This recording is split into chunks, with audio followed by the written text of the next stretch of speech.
Good evening. James Smart Ford, 16, shot and killed on a busy ice rink.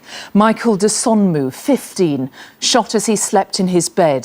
Then, yesterday afternoon, Billy Cox, also 15, shot in the chest in his own home. 3 schoolboys murdered in the space of just 11 days and within a few dangerous miles of each other. Their deaths apparently unlinked, except for the fact that they are each young victims of London's casual and growing gun culture. They grew up and they died on streets where guns have quite simply become commonplace, fashion accessories even, the deadliest of status symbols. Today, Britain's top police officers met to discuss how to stop the scourge of gun crime from escalating still further. Well, in a moment, we'll speak to some of the youngsters who live in the shadow of the gun. But first, our UK editor Angus Walker is at the scene of Billy's murder in Clapham, South London. Angus.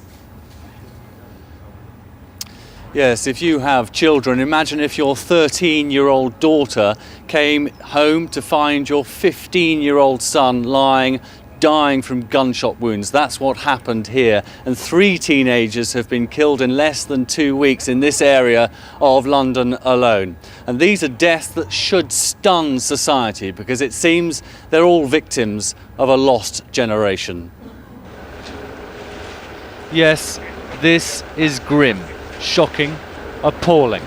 There's a teenage boy in the body bag, a young life ended by a bullet. Billy Cox was discovered dying by his 13-year-old sister. Yes, he'd been in trouble, he'd been tagged, but did he deserve to be the latest young man to die in a matter of days? 15-year-old Billy, known on the street as Reema, was murdered yesterday in Clapham, South London. Less than 2 weeks ago, 16-year-old James Andre Smart Ford was shot dead at Streatham Ice Rink a few miles away. And on February the 6th, 15-year-old Michael de Sonmu was murdered. Masked gunmen burst into his bedroom and shot him.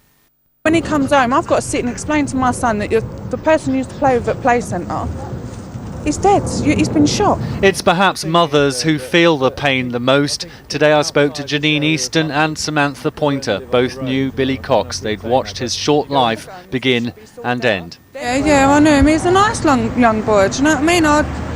It shocked me, to be quite honest, because he'd help you with your shopping, he'd help with the baby up the stairs. These parents fear what the future holds for their children when youngsters are proud to carry guns. They've been sent to prison for a gun crime. They look big. It's something they would prove to their friends that they're gangsters, but they're not. They're kids. They're children. On the estate where Billy Cox was killed, I talked to Charles Bailey, who started an anti-gun campaign almost a decade ago. Then, victims and killers, mostly yardies, were in their 20s. Now they're in their teens. Gun crime is an old story, but death has got younger. What's happening now is that young people are finding it so easy to get hold of guns, and a lot of young people are scared, and so they're picking up guns actually to defend themselves because they're being intimidated by other young people with guns, and so it's a vicious circle. Today, the UK's most senior police officer, Sir Ian Blair, met gun crime detectives at Scotland Yard. At the meeting, an action plan was agreed. A new gun crime task force, stiffer sentences for younger offenders, more armed patrols and covert anti-gang operations. Senior officers at the meeting know that more children are using guns for a number of reasons.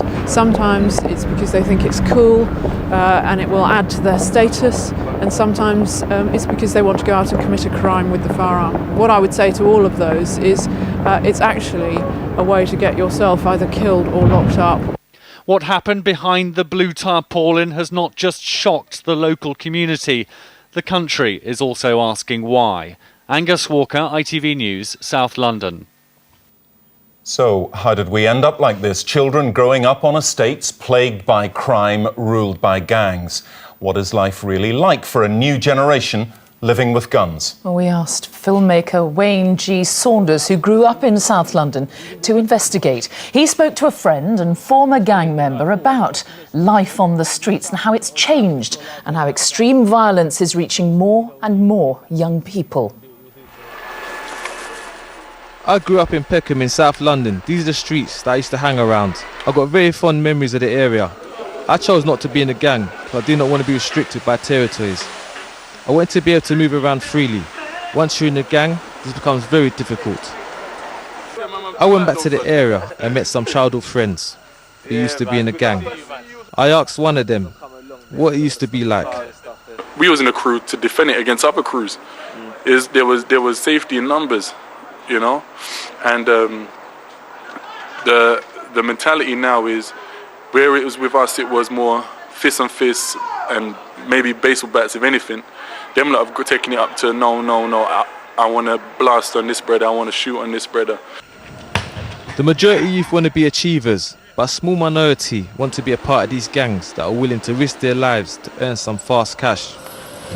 How do you explain to a kid that can make at least 500 a day or something like that to go and do a job that's only going to pay him £250 a week or £200 a week? That's the mind you've got to try and change, you know? Focus ring, no, this one there. These kids are the same age as the teenager shot yesterday. Instead of roaming the streets, they've come to my workshop to learn how to make films. I run workshops across the UK, mentor and train over 1,000 youths, and no matter what choice of film I give them to make, violence keeps from cropping up into the subjects.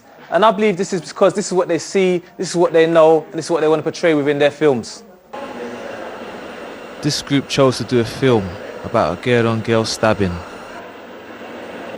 Well, we chose to make a film about stabbing because it's the sort of thing that's going on the streets these days. Like, a lot of the time, you'll be hearing on the news someone got fatally stabbed, and it's usually because of something that they didn't really do. Like, they looked at a person in a different way.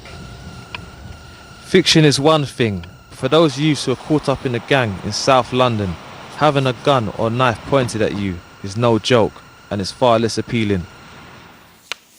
Well, Angus joins us now again live in Clapham. And Angus, how do you actually reach kids for whom guns are quite simply part of daily life? Can armed police on the streets really be the answer? Well, I mean, sadly, although the police have worked extremely hard, especially over the last 7 years since Operation Trident, the specialist unit, which has its main focus on black-on-black gun crime, even though Operation Trident started 7 years ago and the police have worked very hard, sadly, events like this prove that tragedy can't always be avoided. But you have to look at the reasons why children are reaching for guns, getting involved in gun crime, and unfortunately, it is a variety of reasons. If it was one reason, it would be simple to solve. Someone said to me today, as long as it's easier to get work dealing drugs than it is working at a bank, then you'll always have a problem. So it's economic reasons, it's poverty, it's also culture, it's also a fear as well. Fear breeds crime, crime breeds fear. So you do have that vicious circle. So a number of reasons, it's not an easy one to solve. All right, Angus Walker, thank you very much indeed. Of course, it is worth pointing out that gun crime overall, nationally, is actually going down. Right, moving on.